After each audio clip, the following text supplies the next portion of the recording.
March 22nd, 1990, in Brussels, a Canadian businessman named Gerard Bull was shot as he approached his apartment. Bull had a few enemies. An expert in ballistics, at the time of his death, his company was doing business with Iraq. Gerard Vincent Bull was born in Canada in 1928, the ninth of 10 children to George Bull and Gertrude Isabel. His mother died the year after his birth, and his father quickly fell into poverty and alcoholism. His older sister raised him, and he spent the summers with his wealthy aunt and uncle. He attended an all-boys school in Ontario and developed an interest in modeling and wooden airplanes. When describing him, a later colleague of his said, "In a sense, he was an orphan, and that affected his personality a lot. He wanted people to like him, and he felt hurt and rejection keenly." After graduating, he entered an aeronautical engineering course at Queen's University. Because the department was new and lacking in students, he was admitted to an undergraduate class, despite being only 16 and having unremarkable grades. Later that year, he applied to the University of Toronto's Institute of Aerodynamics, and he was accepted after a personal recommendation by the director of the institute. He was put to work on a supersonic wind tunnel, which he used as the basis for his later master's thesis. He got his PhD in 1950 and started working at a joint British and Canadian artillery program called CARD. By 1953, he was being called Canada's rocket boy scientist. He developed a hatred for bureaucrats and people he viewed as intellectually lesser. He was known to shout at bureaucrats and described the government as second-rate lawyers and jumped-up real estate salesmen. Many of his projects were reduced in scope or cancelled. He resigned in 1961 after an argument with his boss, and a report after he left described how his tempestuous nature and strong dislike for administration and red tape constantly led him into trouble with senior management. He became a professor at McGill University and donated a plot of land to be used as a ballistics lab. Eventually, he began work for the United States government under Project HARP. At this point, the United States was deep into the Cold War and was willing to provide funding for almost anything military adjacent. Despite this, he was still consistently facing budget pressure as he worked on his project, a high-altitude projectile called the Marlet II, which released a chemical trail used to gather data about upper atmospheric wind conditions. Despite the general success of his project, he had much grander plans for its future. Near the end of the First World War, Germany constructed a weapon called the Paris gun. The gun was exclusively used to fire on Paris from further away than anything previously possible. At the peak of its arc, the shells were the highest height a man-made object had ever reached at its time. Shortly after, Germany was defeated and attempted to destroy any information about how the gun worked. Every gun and construction plan was thoroughly destroyed, and for decades all information was thought to be gone. When preparing for Project HARP, Bull met with the daughter of Fritz Rosenberger, the lead designer of the Paris gun. She gave him unpublished manuscripts from the gun's creation, and he was able to digitally recreate the weapon. This was the inspiration for the project that would dominate the rest of his life.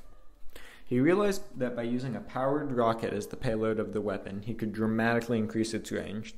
As he worked on Project HARP, his ultimate goal was a creation of a gun that could fire satellites directly into outer space.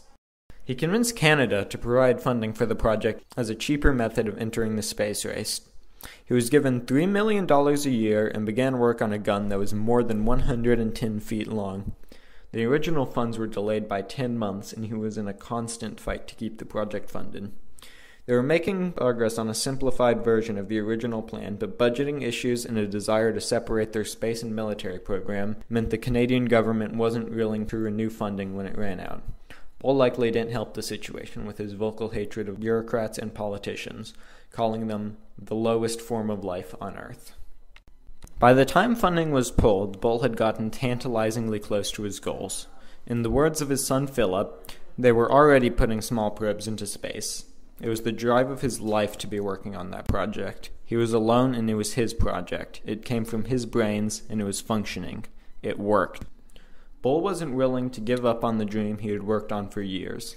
He went private with his work and formed the Space Research Corporation.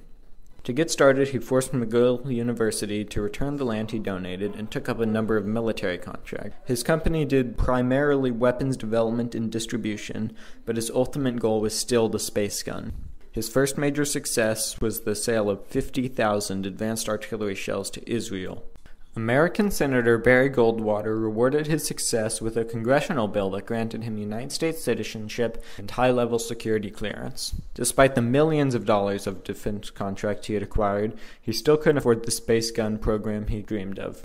Despite the millions of dollars of defense contracts he had acquired, he still couldn't afford the space gun program he dreamed of. He established a European division of his company and started looking for other ways to turn his weapons into profit. With the help of the CIA, he began a series of unofficial weapons deals with the then UN-embargoed South Africa. He sold more than 30,000 highly advanced gun barrels and artillery shells. For 3 years, the operation was working. The South African government bought a major stake in his company, and he finally had a consistent source of income. Everything was on track for his dream to come true, even if it required some illegal weapons smuggling.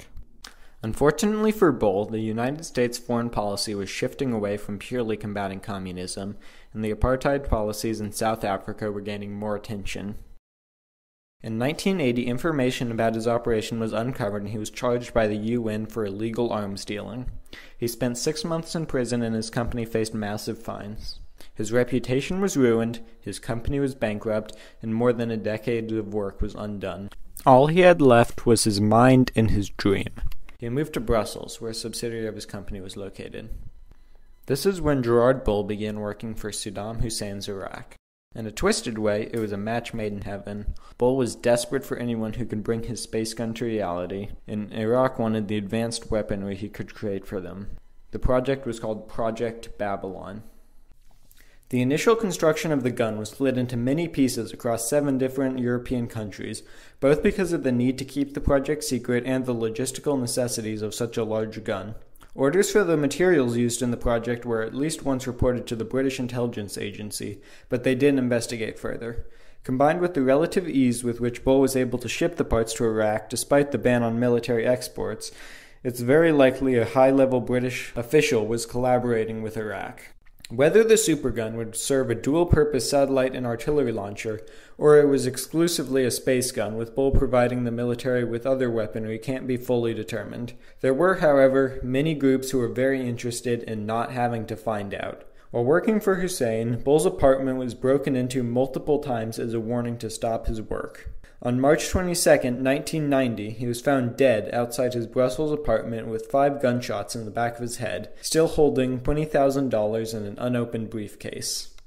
We still don't know exactly who killed Gerard Bull. The leading theory is that the Israeli intelligence agency was responsible for his death, because they had the means and were placed at direct risk by his work, but the same can be said to varying degrees to many other countries, and it is possible that any of the United States, UK, Iranian, South African, or Syrian governments could be behind his death. Whoever was responsible for his death was also responsible for the death of his dream. Work on the project ended with Bull's death and a series of raids by the British government. Nothing similar has seriously been attempted by the Iraqi government or any other. Despite everything he did, his supergun would never become a reality.